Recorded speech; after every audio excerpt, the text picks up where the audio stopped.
ආයුබෝවන් පරීක්ෂකයන්. අද අපි ඔබ සමග ඉතාමත් කනගාටුදායක පුවතක් බෙදා ගන්නෙමු. ශ්‍රී ලංකාවේ පුරාම මේ වන විට මෙම පුවත් පිළිබඳ විශාල කතාබහක් ඇති වී තිබේ. ශ්‍රී ලංකාවේ පිරිසිද්ධ ගායක මැරියලා ගෝනෙටෙල්ලා අපි අතරින් සදාටම සමගින් ගොස් ඇති. ඇයගේ වයවෙන් පසු ඇයට ආදරය කළ රසික රසිකාවෙන් දැඩි ශෝකයට පත්ව සිටිති. අද අපි ඇයගේ ජීවිතය සහ සංගීත දිවිය පිළිබඳ වැදගත් කරුණු කිහිපයක් ඔබ සමග බෙදා ගන්නෙමු.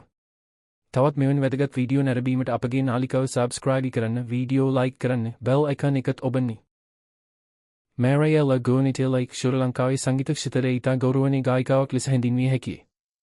ඇයගේ මధుර හඬ සහ අද්විතීය ගායන ශෛලිය නිසා ලක්ෂ සංගීත රසිකයන්ගේ ආදරය දිනාගත්තේ.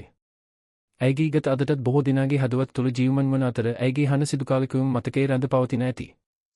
ඇයගේ වයවෙන් පසු සමාජ මාධ්‍ය පුරාම ශෝක පණිවිඩ සහ ගෞරව සටහන් රැසක් පළ වී තිබේ.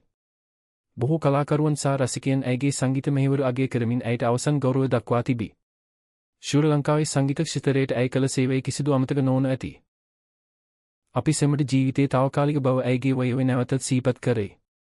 නමුත් ඇයගේ ගත සහ ඇයගේ හඬ සදාටම ජනතාවගේ හදවත් තුළ ජීවත් වන ඇති. මැරියලා ගෝනෙටෙල්ලා මහත්මියට නොවන සේව ප්‍රාර්ථනා කිරීම.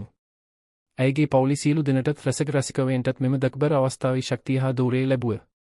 ඔබත් ඇයට අවසන් ගෞරවයක් ලෙස ඔබගේ ශෝක පණිවිඩය කමෙන්ට් කරන්න, වීඩියෝ ලයික් කර ෂෙයාර් කරන්න. ස්තුතියි.